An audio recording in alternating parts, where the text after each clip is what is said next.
নমস্কাৰ বন্ধুসকল, সফুৰা চহৰলৈ আপোনালোকক স্বাগতম জনাইছোঁ। ইতিমধ্যে থাম্বনেইল চাই আপোনালোকে গম পাইছে যে আজি আমাৰ আলোচনাৰ বিষয়বস্তু দিহিং পাটকাই আৰু কয়লা খনি। কৰোনা মহামাৰীৰ সমান্তৰালভাৱে বৰ্তমানৰ চৰ্চিত আৰু এটি বিষয় হৈছে দিহিং পাটকাই।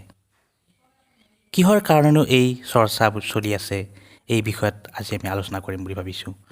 আহকচোন আমি আলোচনা আগবাঢ়ি যাওঁ। আচলতে দিহিং পাটকাইনো কি?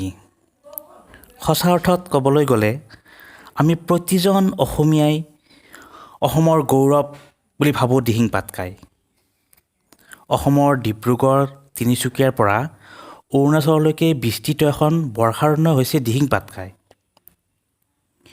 বন্ধুসকল, প্ৰায় 293বিধ প্ৰজাতিৰ চৰাই, বিভিন্ন ধৰণৰ গছ-গছনি আৰু বনৰীয়া হস্তীৰ মুক্ত বিচৰণৰ ক্ষেত্ৰ হিচাপে প্ৰখ্যাত এই বৰ্ষাৰণ্যখনক 2004 চনত অভয়াৰণ্য ৰূপে স্বীকৃতি লাভ কৰিছিলে, অৰ্থাৎ আমাক স্বীকৃতি দিছিলে অভয়াৰণ্য বুলি।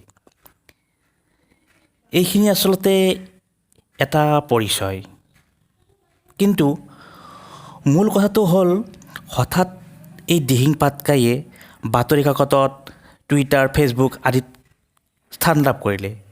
কিন্তু কিয়?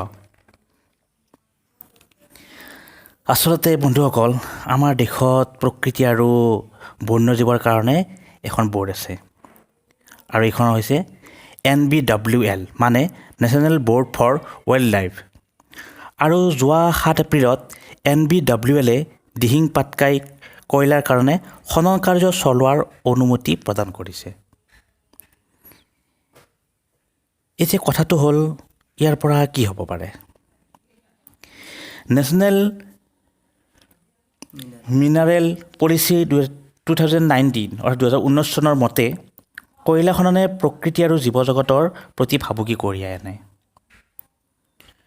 2020 চনৰ ফেব্ৰুৱাৰী মাহত উচ্চতম ন্যায়ালয়ৰ মুখ্য ন্যায়াধীশ এছ.এ.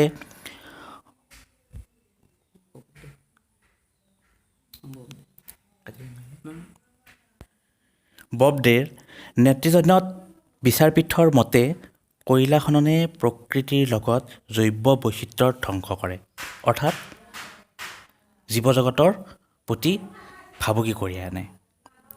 গতিকে আমি কয়লা খননৰ ঋণাত্মক দিশৰ বিষয়ে ভালদৰে অৱগত হৈছোঁ, অৰ্থাৎ প্ৰায়খিনি আমি জানো। 2020 চনৰ ফেব্ৰুৱাৰী মাহত আমাৰ প্ৰধানমন্ত্ৰী নৰেন্দ্ৰ মোদীয়ে এটা টুইট কৰি কৈছিল যে আমি উন্নয়ন বিচাৰোঁ, কিন্তু পৰিৱেশক ধ্বংস কৰি নহয়। হয়, তেওঁ ঠিকেই কৈছে। আমি প্ৰতিজন ভাৰতীয়ই বা প্ৰতিজন অসমীয়াই আমি প্ৰত্যেকেই আমি উন্নয়ন বিচাৰোঁ, কিন্তু তাৰ পৰিৱৰ্তে যাতে আমাৰ জীৱকুলৰ বা আমাৰ পৰিৱেশৰ কোনো বিনষ্ট নহয়। ইয়াৰ পিছতো NBWLে কিয় এই অনুমতি দিলে বাৰু?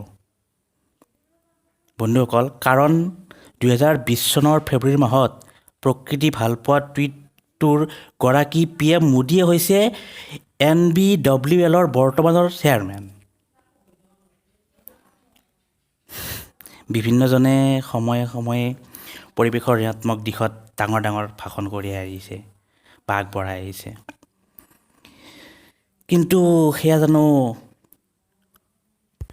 সঠিক সময়ত দেখিবলৈ পাইছোঁ? আমি প্ৰতিজন অসমীয়াই উন্নয়ন বিচাৰোঁ, কিন্তু প্ৰকৃতিক হানি কৰি নিজে নিজৰ বিপদ মাতিব আমি কেতিয়াও নিবিচাৰোঁ। গতিকে আপোনালোকেও নিশ্চয় মোৰ মতত আপোনালোকৰ সন্মত আছে, আৰু সেয়েহে আপোনালোকক মই অনুৰোধ কৰিছোঁ আপোনালোকৰ প্ৰতিক্ৰিয়া জনাওক আৰু এই ভিডিঅ'টো শ্বেয়াৰ কৰক।